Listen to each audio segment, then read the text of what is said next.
Here is the strange truth about the United States men's national team.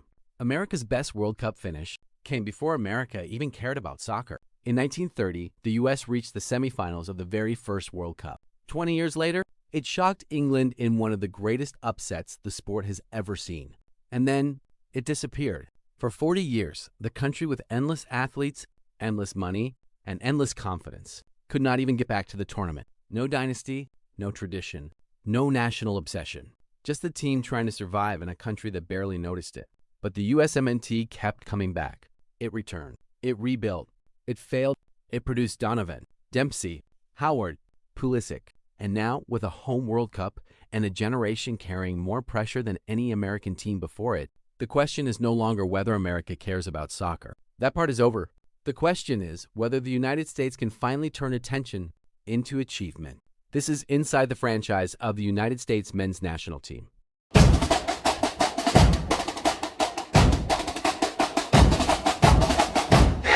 the Franchise! Long before the modern chants, before the watch parties, before American kids wore Pulisic jerseys, before packed stadiums turned the summer red, white, and blue, the United States had already left a mark on the first World Cup. In 1930, at the first FIFA World Cup in Uruguay, the U.S. was one of only 13 teams invited. The United States opened with back-to-back 3-0 wins over Belgium and Paraguay. Then it reached the semifinals. That remains the best World Cup finish in USMNT history. And in that same tournament, Bert Pettenot was credited by FIFA with the first hat-trick in World Cup history. But this was not the beginning of an American soccer empire. No national obsession followed. No massive domestic league carried the momentum. No permanent place opened in the country's sporting imagination. Just a flash of possibility before the moment faded. 20 years later, America created one of the greatest World Cup shocks ever played. The year was 1950. The opponent was England, a country that saw itself as one of the natural rulers of the game. The United States had a team filled with amateur and semi-professional players, men who were not global stars, men who were not supposed to scare anyone. And then Joe Gatchin scored. One goal, one result, one permanent piece of soccer history. United States 1, England 0. The miracle on grass. But the miracle did not change everything. America had beaten England and then disappeared again. For 40 years, the USMNT wandered through the soccer wilderness. No World Cup appearances, no steady national spotlight, no powerful domestic league producing waves of elite talent. Brazil became mythology. Germany became machinery. Argentina became poetry. Italy became drama. And the United States became a question. Could this country ever build a men's national team that mattered on the biggest stage? For decades, the answer looked like no. Then came 1990. After 40 years away, the United States finally returned to the World Cup. It was rough. It was young. It was exposed. But after decades outside the tournament, the USMNT had a pulse again. 4 years later, the spotlight came home. The 1994 World Cup changed the direction of soccer in America. The stadiums were massive. The crowds were real. The attention was impossible to dismiss. For the first time in generations, American soccer had a platform. The U.S. advanced from the group stage. It faced Brazil on the 4th of July. And even in defeat, the message was clear. The United States was not a missing name anymore. It was part of the conversation. But presence is not the same as respect. That came in 2002. By then, the USMNT had players who were done acting like participation was enough. Claudio Reyna, Brian McBride, Brad Friedel, Eddie Pope, Landon Donovan, a team with enough fight, structure, and nerve to make bigger nations uncomfortable. The tournament began with a shock. United States 3, Portugal 2. Then came the match that changed the rivalry forever. United States against Mexico. World Cup knockout stage. Everything on the line. And the U.S. did not blink. Brian McBride scored. Landon Donovan scored. The United States beat Mexico 2-0 and went to the World Cup quarterfinals. For modern USMNT fans, 2002 is sacred ground. The U.S. pushed Germany in the quarterfinal. It lost 1-0. But the program had crossed a line. For the first time in the modern era, opponents had to take the badge seriously. Then came the era that turned moments into memory. Landon Donovan became the face. Clint Dempsey gave the team edge. Tim Howard gave it defiance. In 2010 against Algeria, the United States was seconds away from elimination. Then Tim Howard launched the ball forward. Landon Donovan followed the play. And in one sweeping counterattack, a generation of American fans learned what World Cup joy could feel like. Donovan scored. The U.S. won the group. American soccer exploded. 4 years later in Brazil, the U.S. survived the group of death. Germany, Portugal, Ghana.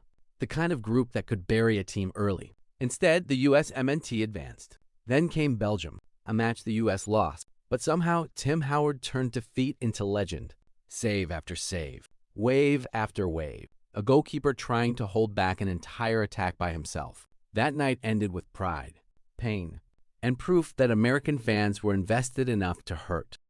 Then came the failure, the one no honest USMNT story can avoid. The United States failed to qualify for the World Cup, not a close knockout loss, not a brave defeat against a global power, a complete miss. For a program that believed it was moving forward, it was a national embarrassment, a rupture, the kind of failure that strips away every excuse. America had resources, athletes, money, ambition, but none of it mattered if the team could not deliver when the moment demanded it.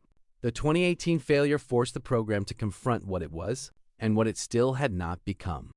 Then came the new generation: Christian Pulisic, Weston McKennie, Tyler Adams, Gio Reyna, Tim Weah, Serginho Dest, Anthony Robinson, Matt Turner, Folarin Balogun. A group shaped differently than the generations before it. More players in Europe, more technical confidence, more global experience, more expectation. In 2022, the United States returned to the World Cup with one of the youngest teams in the tournament. They drew Wales. They stood with England. They beat Iran. And they reached the round of 16. Then the Netherlands showed the gap that still remained. The talent was real. The ceiling was higher. But the climb was not finished. That is what makes 2026 different. This time the World Cup is home. This time the opportunity belongs to them. And under Mauricio Pochettino, the USMNT entered the tournament carrying something American soccer had rarely carried before: expectation. The old question was whether America would ever care. In 2026, that question is gone. The crowds are there. The shirts are there. The noise is there. Now the question is sharper. Can the USMNT turn attention into achievement? In the 2026 World Cup, the U.S. won Group D and entered the knockout stage on home soil. Then, in the round of 32, it beat Bosnia and Herzegovina 2-0. Folarin Balogun scored. Malik Tillman scored. And even after going down to 10 men in the second half, the United States did not collapse. It advanced. For the first time since 2002, the USMNT had won a World Cup knockout match. And because of the red card, Balogun would miss the next one, the biggest match of this generation, without the striker who helped get them there. Now Belgium waits in Seattle, a familiar kind of opponent, a familiar kind of test, the kind that separates progress from proof. And that is where the USMNT stands now. Not finished, not satisfied, not crowned. Still chasing the version of itself it has spent generations trying to build. The legacy of the United States men's national team is not measured in World Cups. Not yet. It is measured in survival. In 1930, when America was there before America was watching. In 1950, when underdogs shocked England. In the lost decades, when the program nearly vanished. In 1994, when soccer in America found oxygen. In 2002, when respect was earned. In Donovan's goal. In Dempsey's defiance. In Howard's saves. In the pain of 2018. In the youth of 2022. And in the burden of 2026. The USMNT is the story of a country that did not inherit the game's deepest traditions, but kept coming back anyway, one generation at a time, one failure at a time, one possible goal at a time. For decades, American soccer fought to be noticed. Now it has the stage. And the next question is the only one that matters. What will it do with it?